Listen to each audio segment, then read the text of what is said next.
Ghost knife detector here, and I want to show you what I've been EDCing this weekend. And this weekend I decided to get back to basics, but also introduce something new, right?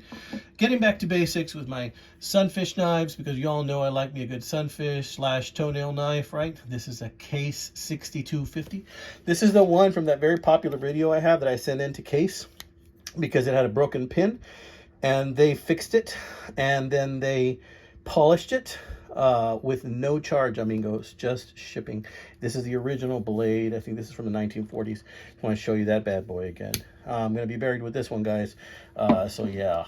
All right. So another thing I've been EDCing is this right here, my friend. This is my Buck 112, and this is with an Anxiety made by the company Anxiety Kydex sheath, which really has a good grip on this bad boy, right? And it's just the Buck 112. I'm sorry, it's just like my favorite knife ever. And on that subject, talking about the Buck 112, you know, I wanted to share an experience I had right now at a pawn shop. So I was at a pawn shop, and I happened to see a pristine Buck 110. And I never pay like the asking price at a pawn shop. I never do. I always ask, is that the best you can do on that? Because pawn shops will negotiate with you. And it's almost expected that you're going to negotiate with them. So I asked, is that the best you can do? And then I had this nice young lady. Well, I say young lady, maybe 20s, right? And she came over and she's like, that is a nice knife, sir. And it is priced fairly. And it was $50. And then I told her, well, you're right. It is priced fairly. And I already had one, I said, by just trying to decide if I want to pay that much for a second one. But thank you. And then I walked away patiently. But, you know, that kind of like that, I detected a little bit of attitude, kind of like she was upset that I asked that question. But the reason I bring this up is don't be afraid to ask that question. Because nowadays, things are getting so expensive. You need to be able to haggle. A lot of people are afraid to haggle. Don't be afraid to haggle, because if you haggle, you might save yourself a little bit of money that you can use for something else, right? And haggling is just where we are now, and I think that it's always been a way for those people that are a little bit more, how can we put this? They know how to be show a healthy form of assertiveness.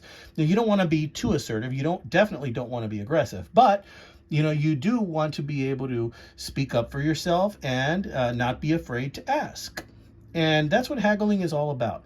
It's about trying to ask something and get a better deal. Ask for what you want, and you might actually receive it. Ask, and ye shall receive, right? So she said no.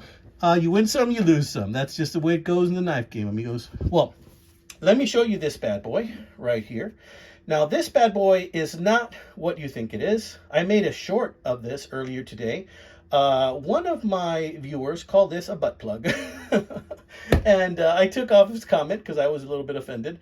But I went ahead and I wish I could put it back, but I took it off. I'm sorry if you get offended.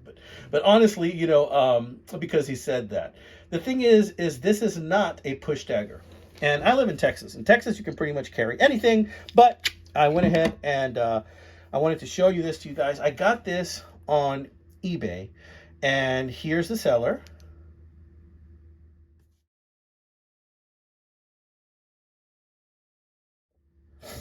And I paid this was about $8 if you include the sheath. If you include the sheath itself, not this part, not the clamp for your belt, not the belt hoop, just the sheath, was $8.69 or something like that.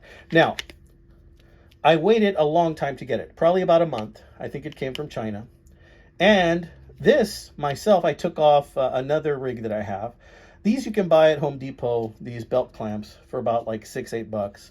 But you can buy this from them as well for $5.89 by itself, right? Well, I just purchased the sheath and the pry bar. So this pry bar is actually kind of cool. I like it because it does look like a push dagger, even though it is not a push dagger.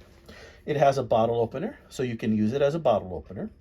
It has a flathead screwdriver, and it has all of these different sizes of nuts that you can unscrew. So I tried it with a couple of different size nuts, and it does fit in there quite well. So you can use it to tighten a nut or to loosen a nut. However, I wouldn't recommend it if you have a better tool. This is kind of like a pry bar and a wrench of last resort, because it will put some pressure on your hands, right?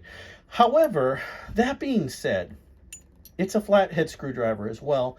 In a pinch, you could use this as a self-defense tool, or at least, I think you can, because theoretically, you can use this on soft tissue. However, I decided, let's do a test and see if I can actually shove this in a piece of wood.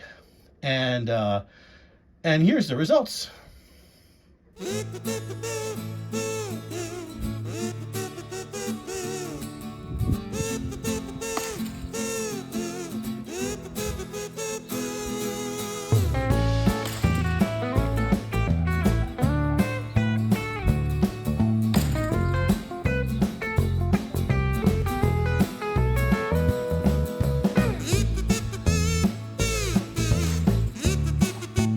Okay, so obviously that did not go well. I did not shove it in the piece of wood. It actually did go in, but it wouldn't stay in. It went into the small crevices of the wood, but it just would not stay in, no matter what I did.